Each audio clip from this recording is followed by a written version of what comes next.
Dis lekker om terug te wees, ons praat oor die evangelie, die goeie nuus. En vandag kom ons by hierdie gedeelte van hoekom het ons die goeie nuus nodig, want ons het almal gesondig, sê Romeine 3. Ons almal het gesondig en het ontbreek ons almal van die heerlikheid van God. So ons het nodig, ons het die evangelie nodig.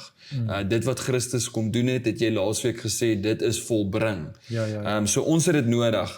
Net as jy byvoorbeeld net aan dink aan mense op die straat, sommer net enige gewone ou daar buite, hoekom is die woord sonde so gelaaide woord? Hoekom is dit so 'n moeilike woord? Kyk, ek sê mos nou nie ek het sonde gedoen nie, ek sê ek het 'n foutjie gemaak. So hoekom is ons so bang vir hierdie woord sonde?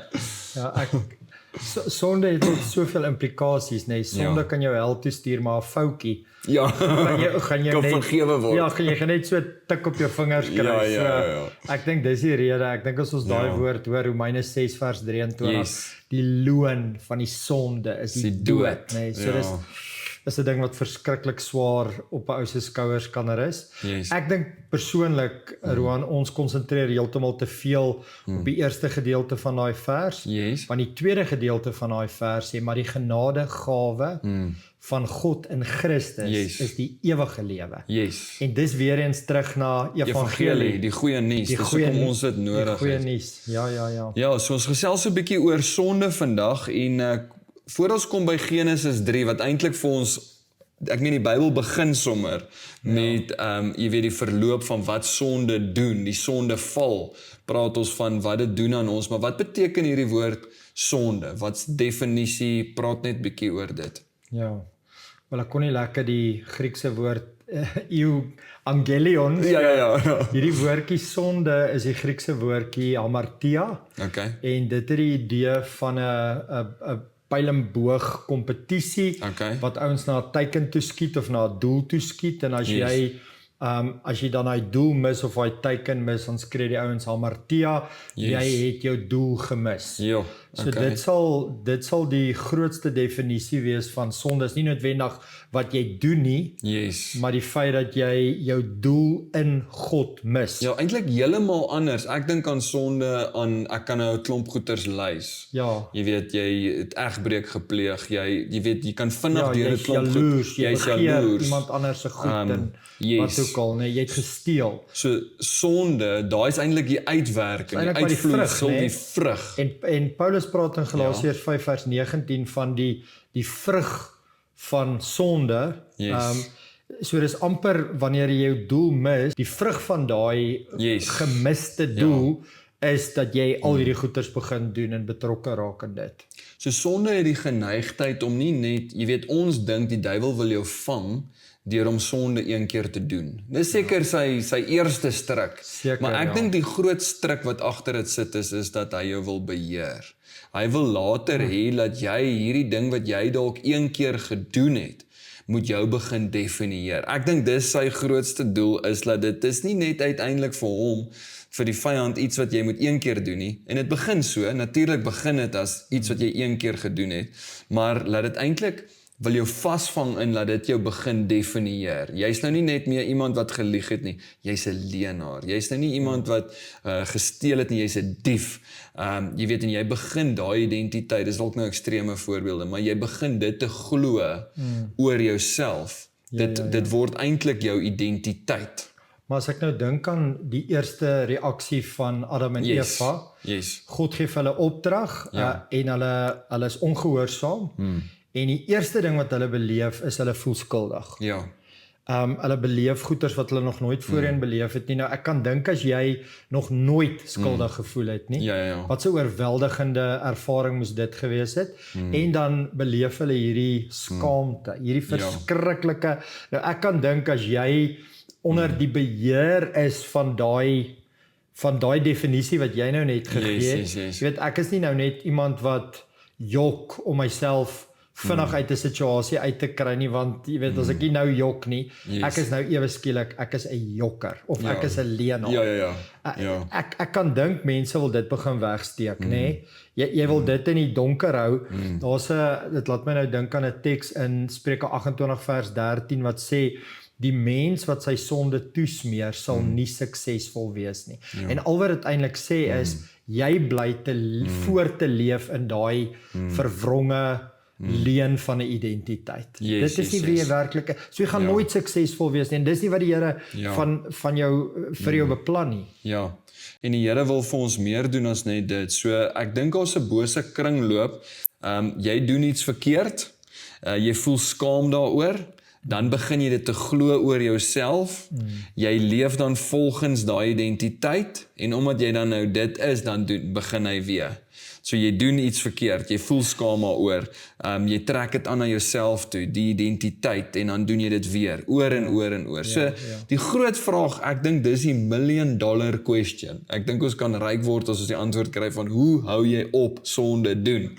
Wel ek kan vir jou die een ding sê wat ek nou al baie probeer het in my lewe is skuld en skaamte en self probeer het my nog nooit gekry om op 'n beter plek te kom. Dalk tydelik en dalk voorgee. Dalk aan die buitekant. Ek wil amper sê die wit gepleisterde grafte, die tipiese godsdienstige look, die jy weet die voorgee dat ek is heilig. Jy kan dit dalk doen, maar ek praat van daai diep gewortelde ding wat ons praat van Harmateo, jy mis jou doel, daai skuld, daai skaamte, daai ding wat ons sien in Genesis 3. As dit dan nou nie is dat skuld en skaamte en myself probeer help nie, of werk nie, wat dink jy kan ons help? Ek dink wat ons kan help is om eerlik te erken. Om in die lig te leef so ver as moontlik en te bely teenoor die Here.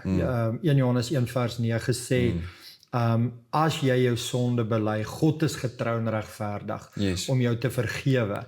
Ek dink wat gebeur, Roan, is ek dink mense neem Christus aan, en ek dink dis dalk die volgende ding, Romeine 8 vers 1 wat sê, die wat in Christus, hy sê, daar's nou geen meer veroordeling vir die wat in Christus is nie. Maar nou, so hoe dit prakties werk is, jy neem Christus aan, maar dan is daar nou, niks het eintlik nog verander nie. Jy's aan die binnekant voel jy soos 'n nuwe mens, en jy het hierdie ywer om te leef binne in die Here, maar jy dra nog al hierdie vrugte van die vlees, van sonde, ou gewoontes saam met jou, en as jy jou weer kan kry, jy bely en dan sê, maar Here, help my, daar's nou geen meer veroordeling vir die wat in Christus is nie. Ek sê vir jou, hoe meer jy bely, en hoe meer jy besef, maar luister, dit het van die binnekant af buite toe dit begin verander, hoe meer begin hierdie goeters te verander, in die gawes van die Gees, waar jy ongeduldig was en risie wou maak, en spanning en goeters, begin jy geduld en selfbeheersing, die vrug van die vlees begin plek te maak vir die vrug van die Gees, en jy begin 'n nuwe lewe in Christus. Jy raak werklik 'n nuwe skepping in Christus. Dis net om nie daai kringloop wat jy nou sê, ek het probeer, ek het die Here aangeneem, en die oomblik wat jy val, jy weet, dan val jy amper reg deur die bodem, en jy kan amper nie terugkom nie.